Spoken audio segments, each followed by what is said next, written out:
Olá pessoal, tudo bem?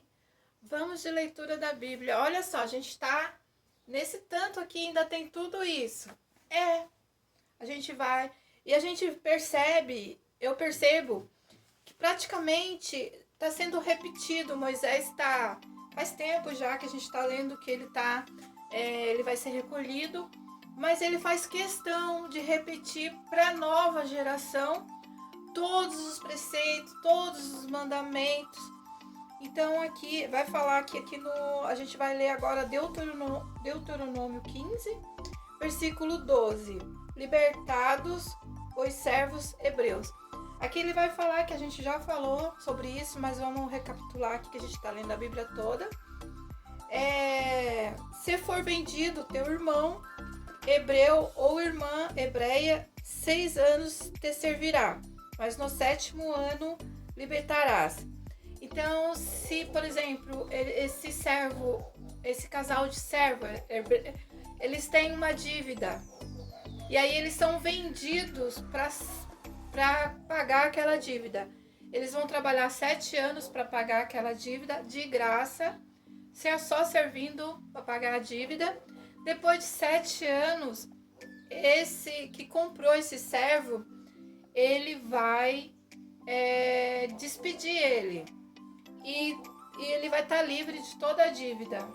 Não importa o tamanho da dívida, mas ele vai estar livre depois de 7 anos. E aí ele vai despedir e vai dar coisas dele que pertence a ele, para ele sobreviver, né? Não vai deixar ele ir de mãos vazias. Mas se esse servo amar esse patrão e quiser ficar pro resto da vida, aí ele vai fazer um pacto, ele vai furar a orelha e vai colocar ali alguma coisa na orelha, significando que ele vai ser servo pro resto da vida. Então, Deus está falando que para ele levar em consideração, né? Porque ele serviu 7 anos de graça e agora ele vai servir o resto da vida, para ele não ser duro com esse servo, para ele não, né? Mas para ele pagar, se possível, o dobro, porque ele já trabalhou, pagou sua dívida, e se possível, pagar ele, pagar ele o dobro, né? Que Deus aqui abençoa ele por causa disso. E também fala que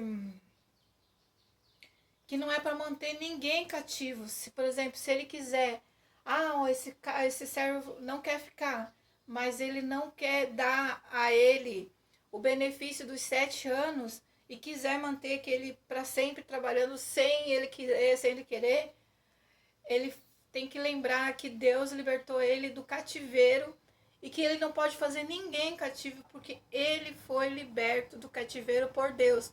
Então ele não tem de deixar ninguém cativo, não é para fazer isso. Então são essas coisas, né, que é para eles ter o cuidado de guardar, que essa nova geração, depois dos pais deles que já morreram, eles estão sendo preparados para entrar na da terra prometida. Porém, Moisés quer que esses mandamentos que os pais deles ouviram, todos os ensinamentos que os pais deles ouviram, que fique nítido, claro, na mente da nova geração. Então, é isso. Agora a gente vai partir para o outro versículo que também fica aqui em Deuteronômio 15, versículo 19. Santificados os primogênitos dos animais. Todo primogênito que nascer das tuas vacas, das tuas ovelhas, santificá-las. Então, todos os primogênitos da ovelha, da vaca, elas vão ser oferecidas a Deus. Todo ano eles vão oferecer esse primogênito perante o Senhor teu Deus. Os comerás a tua casa de ano em ano, no lugar que o Senhor escolher.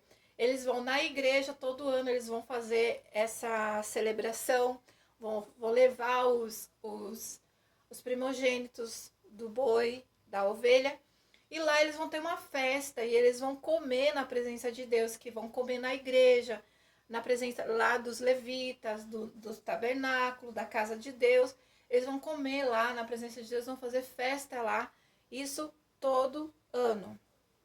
Mas se houver algum defeito, como se for coxa ou cego, ou tiver qualquer outra deformidade, não o sacrificarás. Mesmo ele sendo o primogênito, se ele nascer com defeito, não é para levar ele para sacrifício, porque Deus quer um sacrifício perfeito, simbolizando que Jesus, ele é o cordeiro perfeito, que ele foi sacrifício perfeito, ele foi perfeito. Então, isso aqui já está uma ilustração do que Deus vai fazer lá na frente, porque eles faziam isso por causa do pecado. E por causa do pecado também Jesus vai ser oferecido como cordeiro. Então, essa é a regra, não ter nenhum defeito. Nas suas portas e comereis o imundo e o limpo igualmente o comerão, como a gazela e o veado. Somente o seu sangue não comerás, sobre a terra derramarás com água. Então, Deus falou assim que nessa festa todo mundo podia comer, né? O impuro e o puro. Pessoas que estavam, vamos supor que hoje em dia na Igreja Assembleia, às vezes tem aquela, antigamente, né, quando eu nasci na Igreja Assembleia, então, antigamente quem era batizado nas águas tomava Santa Ceia. Quem não era batizado não tomava Santa Ceia. Quem também tinha cometido algum pecado e estava no banco também não tomava Santa Ceia.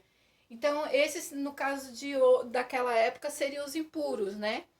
Então, Deus falou que era para todo mundo comer. Não importa se era impuro ou se era puro. Era para todo mundo participar da mesa, todo mundo comer, todo mundo junto. Essa era